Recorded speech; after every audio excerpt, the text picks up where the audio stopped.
You know, they'll do some stuff like that, and it'll tie into the weird mom fitness games. And then, like, so I think they'll totally do a WarioWare game with it. I think that's the thing, because it'll be like WarioWare Panic. You know, it'd be sweet. What? Is if it broadcast your heartbeat through the speakers in Dead Space Extraction. So when you got really nervous. That'd be kind of cool. Yeah. Well, that'll be out way too late after. And they also, the other thing they said is, like, you know, when you're sleeping, do you know if you're really relaxed or not? That's creepy. I was like, because I do. I don't know. Well, now I'm not Nintendo. Thanks. Yeah. I'm laying in bed going, am I relaxed? I can't tell. I don't know. I better put this thing on my finger and sleep with it on, and then I'll know. Like, huh? Because I sleep right next to my Wii all the time. Doesn't my Wii remote turn off after like 5 minutes of inactivity? You know, why don't you just take that attitude outside? I wasn't really attitude. That was more of a like factual question, like yes or no. And tell me. No, I'm going to ask you. Doesn't it turn off after like 5 minutes of inactivity? You know, maybe they program in a thing that doesn't. Okay, that's maybe all it detaches and runs on batteries, so you don't have to even have the Wii on, and you plug it in, sync it up, and it says, "Here was your heart rate overnight. You must have had weird dreams." You know what? That sounds like a really good video game application. Yeah. Well, I mean, Miyamoto was also talking about how he thinks it would be cool if the DS was used for like shopping lists. Yeah. So, I mean, in Japan, it seems like they've got an endless list of like weird things they're trying to apply to video game systems, since none of them know how to use a computer. You can buy like hot dogs and sushi. So yeah, I guess not to, since this is audio and that joke maybe doesn't play during the press conference. They were talking about how many people play games and how people might play games and how people will never play games, and they had, you know, pictures up on the screens of like people playing games. They're like two buddies, they got the thumbs up, We're playing video games, wow! and then they had like the maybes, and it's like four people were like, we're hanging out, we're like at a picnic or something. We might just all take our shirts off, maybe. But then there was like this one woman, like just in giant letters at the bottom, just said never. Arms folded. Arms folded. Never. It's like the Pringles commercial where they cut away to the guy eating the bag chips and he's all by himself. Yeah. Yes. Random. Never. Hey, What is that? you want to come? Never. We're gonna have some friends. We're gonna play some Wii Sports. What? Wii Sports. What? You want to come play some Wii Sports? Never. Maybe. Never. Mario Kart. Like we have Mario Kart parties on a regular basis. It's really fun. You'll enjoy it. Oh, you know when I was gonna come to your Mario Kart party? Oh, when? When you gonna come over? Never. Oh. I just, I love how they just gave up on those. Like, Nintendo was like, yeah, so fuck those people. Fuck her. Don't worry. That bitch is never coming over. Just forget it. Cut her loose. These maybe dudes might be down to party. Right. Like, hey, they seem like they're into whatever. We'll get some beers. These just come over. It'll be cool. But they're gonna come over. Don't call they're gonna her. Play some GameCube and maybe bro out. I don't know. Don't even call her. She's gonna bring you down. Oh, that was so. Yeah, we did our own market research, and basically we found out like fuck a third of the people out there. Just let them go. They're doomed. Don't worry about them. Never. But these 2/3, maybe. I don't know. Maybe. That's like 160 million people. So maybe. You got to go after the brand sirens, is all I know. Never. Never. It's a lot of people. Game who- cop. And then Game Cop there with his DS. Shouldn't you be just like stopping a rape or something? You there in your uniform and your shaved head. No, man, I gotta drive over to the other side of town because the ecstasy prices are better there. I'm training my brain, dog. That was great. Great. Paul, you should tell the story of the Need for Speed thing that happened today. We were there. We filmed it. Was that giving away the car?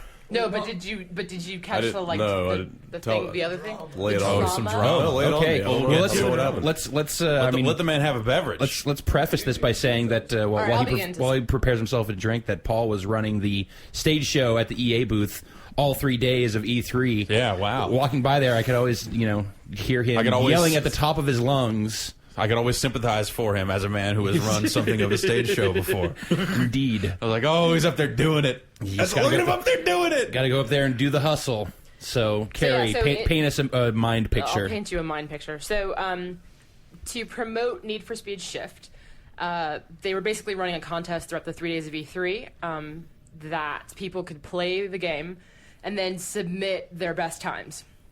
And the 4 people who have submitted the best times over the course of E3 would be called on the final day at 4 o'clock or something like that to participate in one final round where the 4 of them would come up onto the stage. They would race one last time, and then whoever had the best time would then walk away with a BMW M3? M3.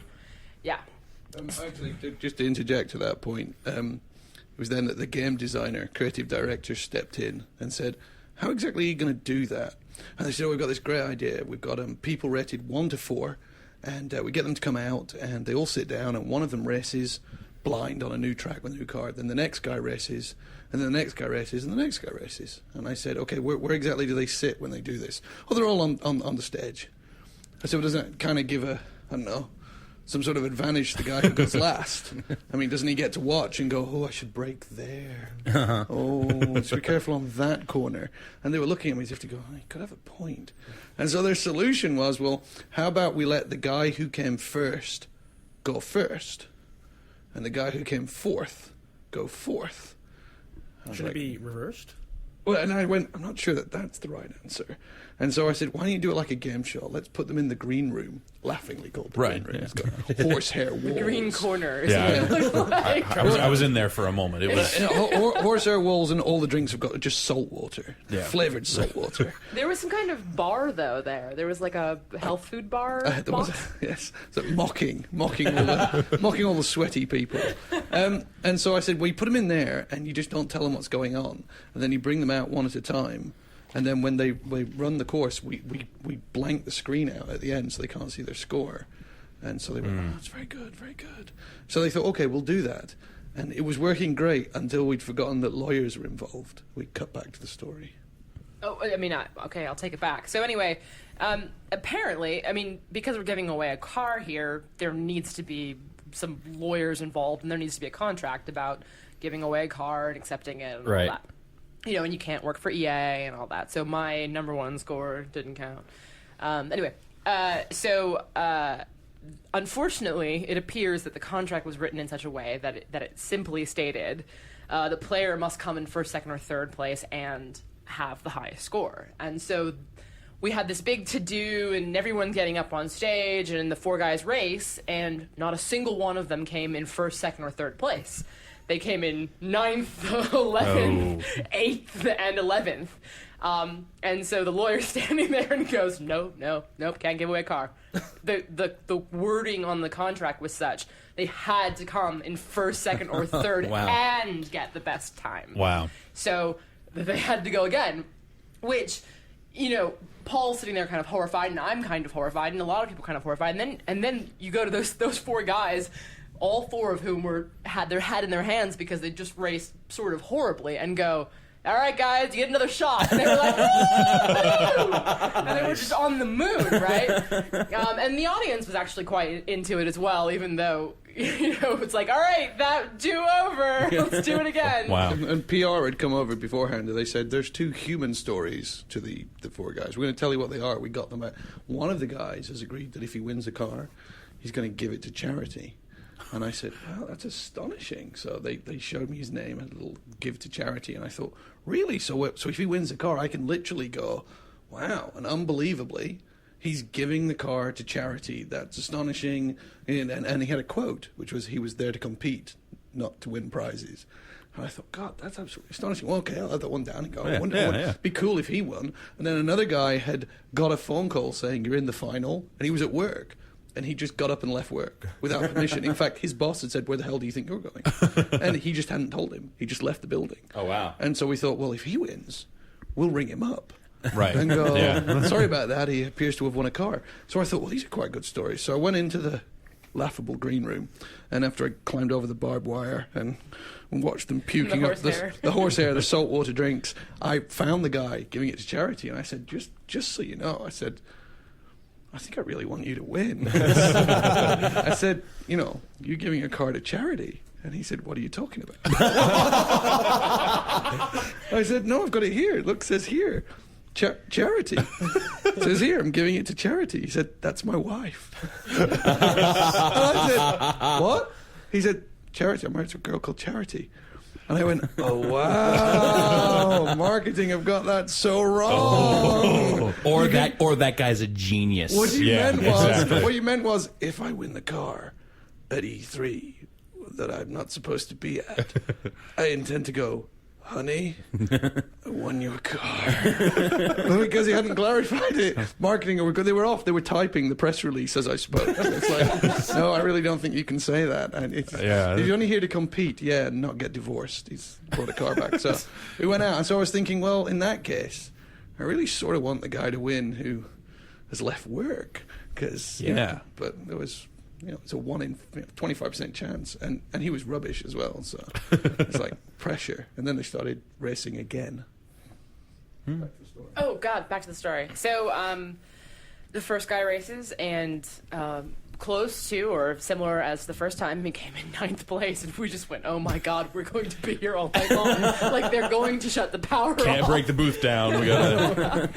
And so the second guy raced, and that was the guy with the wife named Charity, and he got first place. And we went, oh crap, it's on. I mean, either the first guy You now have a winner. right? We basically have a winner now. They knew those rules, right? That they had to come in Yeah, first. it was explained to them. Like, by the way, you're going to race again. And there was a subsection. It wasn't just you came first, second, or first. However, at that point, it was how many points you got. So it was completely possible for you to come first and still lose. And in fact, it was possible for someone to come third, score more points than you, Right.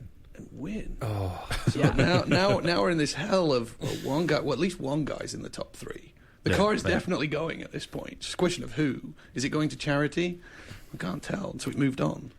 So the third player came on, and this was the guy who'd left work, and he came in third, but he had gotten quite a lot of points. In fact, at that point, I couldn't remember. I mean, I guess the problem of blacking out the screen at the end is that we all forget too. 796. Yeah, quite a lot of points. And then the fourth guy raced, and really good. and looked really good, but didn't place. No, he did. He placed second. But Did he place second? He scored 600 points. Yeah.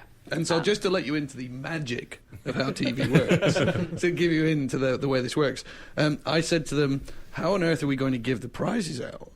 Because they said, "Oh, I don't know, we'll do it in descending order." I said, "Yeah, but if you do it in descending order, like you came fourth, you came third," I said, "it's all over when I go and you came second." It's just like Miss America. Because by Descending default- place, by like, default, everyone you've gets won. their moment. The first runner-up is. And you end up going, well, I said, what we could do is do it in true horrific TV fashion. I said, why don't we get rid of fourth and third really quickly, boil it down to one of you as one. I thought you were going to say cut to 3 commercials during the countdown. Yeah. We'll be right back. Yeah, You're basically hosting American Idol. And at that point, I thought, well, and then I said, oh, how about this? I said, I'll just stand there and you bring them up. I said, whichever guy is on, I had to put my arm around with that's got my bracelets on the right arm. He's won. So I just know. So he comes over, and then it's sort of like the guy on the right's clearly won. I don't even know his name, but he's clearly won. And then the whole gag was to go, "You've won the car," and then the other guy just sobs. He He was really heartbroken. He stood there for a while. was heartbroken. Yeah. So it was the guy who left work won. Oh, awesome. And so he brings up his boss and basically can't speak. He's like screaming on the phone, like, meow, meow. So Paul takes the cell phone away from him and goes, basically, he just want to let you know that he's left work, but he's won a car. And then he kind of holds it up to the audience, and everyone starts screaming. And Was so his name? that His name was Matt, and the whole crowd shouted, "Hi, Matt!" Yeah, exactly. Yeah, that was surreal. Yeah, it was actually a really cool experience. I think that was about the time when Jeff and I showed up. Was after the you had announced who had won, so we got to see that whole part. Play Yeah, we saw the out. phone call And then- sequence. And then we got a second piece where Battlefield wanted to give away a prize draw, Yeah. and again the lawyers came up and they had all these crazy rules. So in the end, you're not allowed to draw from a raffle. Raffle? You have the word raffle over here? Yes. Yeah. From a raffle, Yeah. and then issue a winner if the winner's not there. There has to be an agreed time period where you go, "Are you Joe? Is Joe Smith in the room?" And then there has to be agreed time period for Joe Smith to say, "Yes, I'm in the room. I've won." And it's like, well, how do we do it? So in desperation, I said, well, I think we activate the Bueller rule. Absolutely. You get That's to go- legally binding. It's legally binding. Yeah. You get to ask for Bueller 3 times, and Bueller, Bueller. At that point, boom, you're onto another ticket. And the crowd was not even having that. Like you were saying, like a name once, and there'd be beat, and then there was like, "He's not here. Just keep going." We managed to pull a ticket out that was blank. Yeah, that was great. And he's just like, "Oh, this is going to be the lucky one. It's blank. Fuck."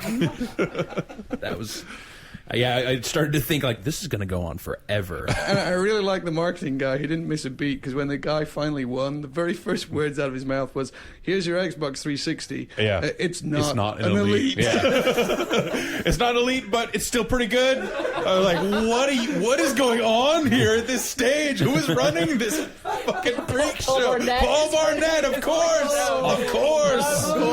Also, like the last thing that could be heard out of your microphone as you left the stage was, "I'm knackered."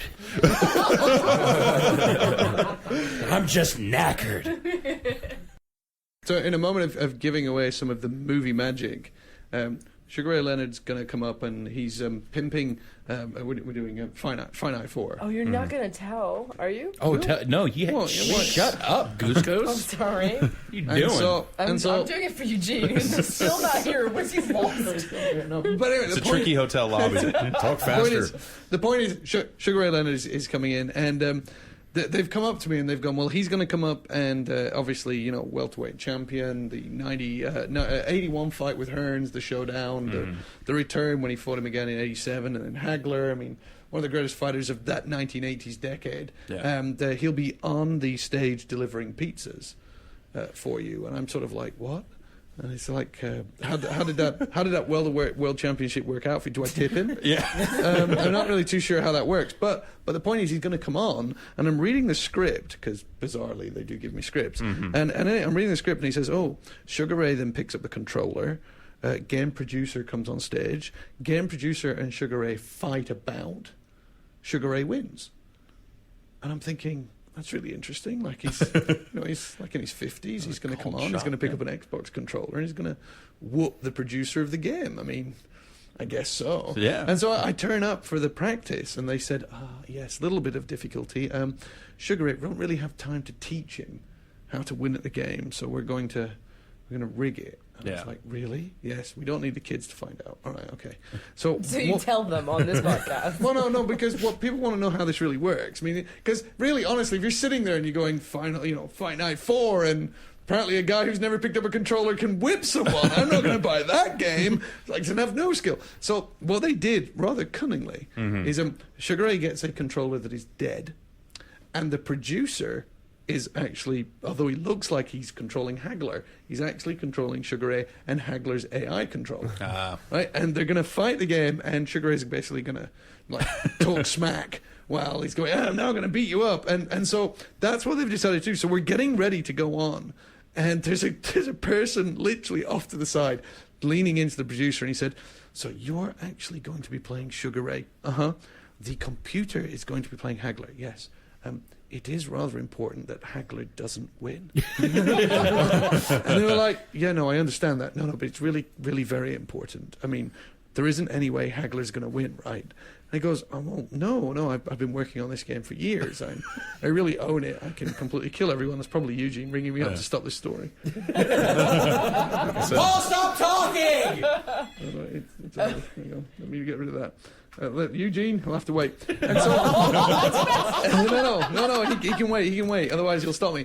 So they actually get to the bit, and they're there and they're fighting. And so, of course, I'm watching, and of course, Sugar Ray's got a dead controller, but he's got a dead controller. But God bless him, he's moving the buttons, and he is, just doing the smackdown talk. I'm going to do this. I'm going to do that. I'm going to that. I'm watching the guy, and of course, I'm obsessed. I'm a creative director. I know how games work. So all I'm doing is looking at the stamina chart and the power chart and the health chart, and I'm watching that go up and down. And I tell you what, that Hagler AI, pretty tough. I'm going, well, this could be a little more dangerous than I thought. And they said we're doing a 3-minute round. And they basically told me to do sort of like over-the-top commentary over what was going on. They switched the auto commentary off. So I'm sort of watching it, and of course I know what's going on. I know that the producer is actually controlling Sugar Ray. And I'm watching Sugar Ray get all really excited and going, now I'm going to beat you, and I'm going to hit my left and hit my right. I'm going, what's he talking about? And I'm watching the health bar, and basically nothing's happening. it's like a draw. In fact, every time the producer seems to blink, Hagler just comes out like a monster, like smacking him in there. Like I'm thinking, Christ, this is going to go really, really bad. And we get down to the last 30 seconds, and really nothing's happened. It's like I'm going, God, we're in terrible trouble. And then right on the last second of the round, he knocks Hagler out. Oh, man. Like, he knocks him out. And because of the way the game's built, it does like 9 action replays. And it's got this sweat tech. Oh, yeah. Where they Stuff sort of looks like, terrific. they've coded the sweat so that they can show it you from like 20 different angles as the punch comes rolling in. The face deforms and the jaw. You see all the skin. The sweat comes flying off. Yeah. And so That game looks fucking terrific. I was watching it. I was going, on the last second of the round, he's knocked Hagler out. And I was going, you couldn't have scripted that. Like, I could get that guy to do that another 100 times. Yeah. That would not happen. He would not do that. And it was absolutely astonishing. It was one of those moments of purity that makes gives you your confidence back in computer games. Now, I may have missed this part of the story, but why the fuck was he delivering pizzas? You opened with that. That's a great question. called back. And we all totally accepted that as Of course he would be. It's The only bit I added is like my artistic moment. They had these lovely ladies who I think are probably just part of his entourage, like ring ladies who just follow him around. It's like God to have his life. And they turned up and they said what we're going to do is Sugar Ray's going to go onto the stage with you, and then the girls are going to come on with the pizza boxes, and they're going to walk around and there isn't any pizza in the pizza boxes. Oh, that's even more depressing. The pizza boxes are empty. They're just going to walk around with them. And someone off corner said, how does this segment end? They said it ends with Sugar Ray turning to Paul and saying, why don't we give pizza to everyone? And somebody rather smart said, how exactly do we do that? I said, what do you mean? He said, well, when we say we give pizzas to everyone and the pizza boxes are empty, how exactly do we give pizzas to everyone? And like there was this moment, this pausing, like the whole thing paused. We went around the room and then someone said, well, I guess what it is that we have pizzas here that we give out. And then there was this other pausing and someone said, do we have pizzas here? And so I said, well, I'm sure we will have when we do the segment in 15 minutes. And it was like, well, we have 15 minutes. Our pizza's on the way. And then it became this thing where they were all like going onto their headsets going, we may have to stall until pizzas are here. Our pizza's here. If pizzas aren't here, do not go live. Do not go live until... So that's all happening. And the only bit I added is I said, rather than going out with these empty pizza boxes, why don't they go out and hold the pizza boxes up like round cards showing the logo and walk around? And obviously no pizza in the boxes. I mean, why don't we just commit to there is no pizza in it, but here's the logo? Because I said, when you have the boxes flat... Yeah, you can't see the... You can't... I mean, you don't go, it's Pizza Hut. Right, yeah. But if you hold them up... So that was like my one contribution to the sort of marketing. I got text messages from England with people saying... You complete sellout. You scumbag. Look at you. Computer games are not art. You're just selling pizzas. And it's just like, I had nowhere to go. You're a man without a country, Paul. You're always welcome here. I was like, even if they put out a viral video, it'd be great. Just like somebody in a meeting pretending, like with like their cell phone, just like, oh my God. Greg is freaking out. Is that a phone? And it just cuts off. No, he's got to be too like caught up in his whirlwind of fury to even notice the little camera phone peeking up from under the conference room table where he's losing it. Maybe just a glare at it at the end and it just goes off. Just like, oh God. Yeah, I want that. Bombcast, giantbomb.com. I want anything BioWare related. I want to know. I want those details. So we'll, I guess, send us stuff. We'll talk about it on next week's edition of the Giant Bombcast. Vinny, Jeff, thank you guys, and thanks, Brad. No problem, guys. Hey, it's good to be back. No problem. It was a pleasure to be here. I'm Bradley Shoemaker. this voice double. We did going a bad back job. home to Raleigh, North Carolina. Horrible casting choice.